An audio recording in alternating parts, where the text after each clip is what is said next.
The classic Burning Crusade beta is upon us, and if you're like me, you're eager to be invited to get to experience Outland the way it was 14 years ago. So in this video, I will teach you some ways to increase your chances to be invited to the beta. And I will also give you some tips to get prepared for the beta, and know what to do once you're inside. Let's get started. So at the moment of recording this video, players of World of Warcraft around the world are eagerly waiting for the beta to get deployed. The signs of its deployment are increasing in frequency, and it's only a matter of days before it gets released. The first word of a beta we had was a month ago at BlizzCon, where the developers announced to the community that the beta is right around the corner. Clearly, it looks like they had some unexpected delays, as we're now exactly 1 month after BlizzCon and the beta is yet to be deployed. However, in the last couple weeks, multiple leaks have surfaced and data miners are discovering some changes to the classic WoW catalog on Battle.net. Namely, the name of the WoW Classic Beta getting changed to Burning Crusade Beta. A side effect of this is that if you still have the beta files from a couple years ago on your hard drive, you will get to see the Burning Crusade beta in your launcher. This doesn't mean that you are invited or that you can bypass the need to be invited, by the way. It simply means that you still have some old files and the game thinks that you have access to the beta when you actually don't. So I suggest you just delete those beta files if you're someone who still has the files from the classic beta from 2 years ago. That way, you will know for certain when you do get invited to the beta. So, your first step to increase your chances to be invited to the beta is obviously to sign up for it. In fact, that's pretty much a requirement unless your name is Asmongold or Sodapoppin or something like that. If you don't sign up for the beta on the Blizzard website, your name is just not going to be on the list and you're simply never going to be invited. But if you haven't done it, don't worry. The website to sign up for the beta will be up until the beta itself ends. So you can do that at any moment and it doesn't really matter when you do it as long as you do it. So just go to worldofwarcraft.com/wowclassic, scroll all the way down and click the button to sign up. Alright, so now that you did sign up, let's talk about how the beta invites usually get deployed. All this information isn't officially disclosed anywhere, but it is observations that both myself and the community have observed for the last few years of beta deployments. The way it works is that in its early stages, when the beta is first deployed, it's usually that time when the big names get invited. People like Asmongold, Sodapoppin, and other big streamers or content creators that Blizzard wants to invite to promote the game and create some hype in anticipation for the release. Other than big streamers, usually people who have subscribed to the game for the last 15-16 years also get invited at this stage. Blizzard obviously wants to prioritize inviting people that they know care about the game and do want to help with reporting bugs. So they apparently look at how long you've been subscribed to determine that, which does make sense. Which leads me to my next point. If you want to increase your chances to be invited to the beta, make sure you're subscribed to the game. Again, there's no definite proof of this, it's just observations that the community has made, and it does appear that not being subscribed will decrease your chances to be invited considerably. So after the first few beta invite waves, Blizzard starts to widen the net when inviting people. At first, they invite only big streamers and content creators, and people who have been subscribed for the longest. And then, as the beta goes on, they start to invite more regular people. People who have been subscribed for a shorter time, or content creators who aren't as popular. The point of the beta, obviously, is to detect and fix bugs, and Blizzard has to invite as many people as necessary for this. Usually, and I can attest to this myself, people tend to play the beta very thoroughly when they first get invited, and then they start leaving gradually. That's understandable because WoW is an MMO, and any time investment you put into your character during the beta will be completely lost eventually as your beta character gets deleted. So people, rightfully so, gradually leave the game the longer they play the beta for. So Blizzard has to compensate for that by inviting more and more people as the beta goes on, and that's when your chances to be invited increase.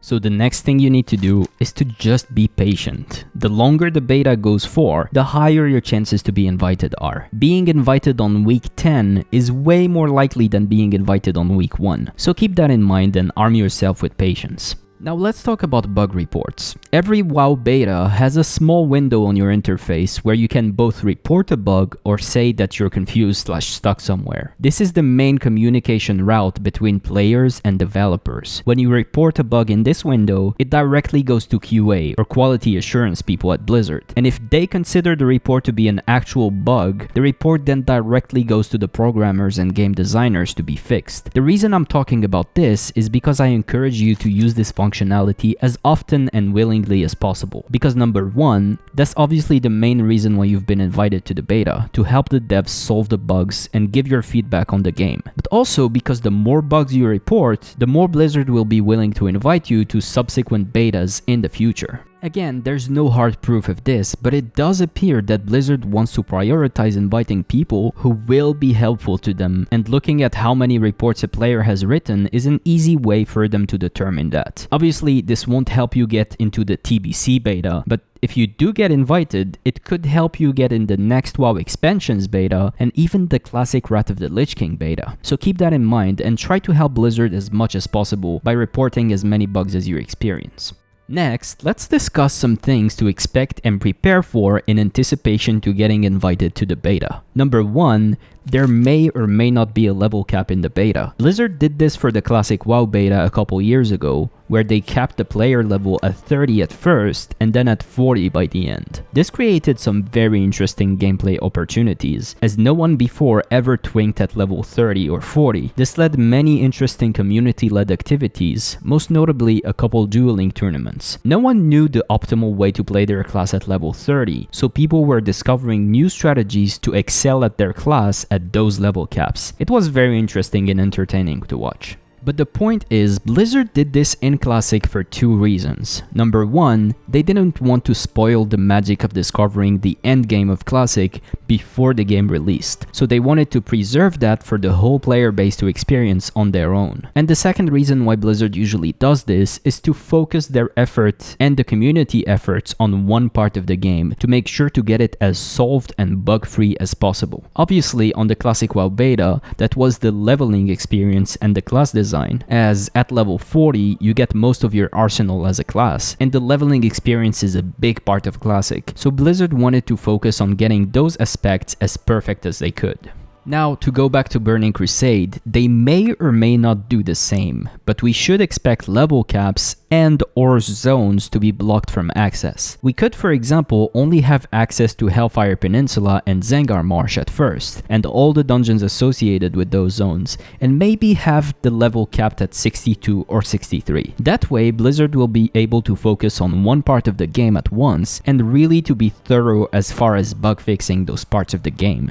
One more thing to consider is that raids will probably be tested this time around. The reason for this is that Blizzard said that they are bringing some changes to boss encounters in TBC. They plan on bringing pre-nerfed bosses, but with certain aspects fixed and adjusted. This will obviously require a lot of testing, and Blizzard might need the community for this. There's only 3 raids available at first in Phase 1 of TBC, and the next raids will probably be tested on the TBC PTR way after the game releases. But all of Karazhan, Gruul's Lair, and McThedern's Lair will likely have some targeted testing periods. It's also worth noting that Blizzard was reluctant to testing raids in the Classic WoW beta a couple years ago, as they wanted to keep the experience of discovering those raids authentic and novel for players. But as time went, Blizzard abandoned that and did test Zul'Gurub and Naxxramas on the PTR. So with the fact that they're bringing pre-nerfed bosses in TBC, it's very likely that we'll get to test those bosses in the TBC beta.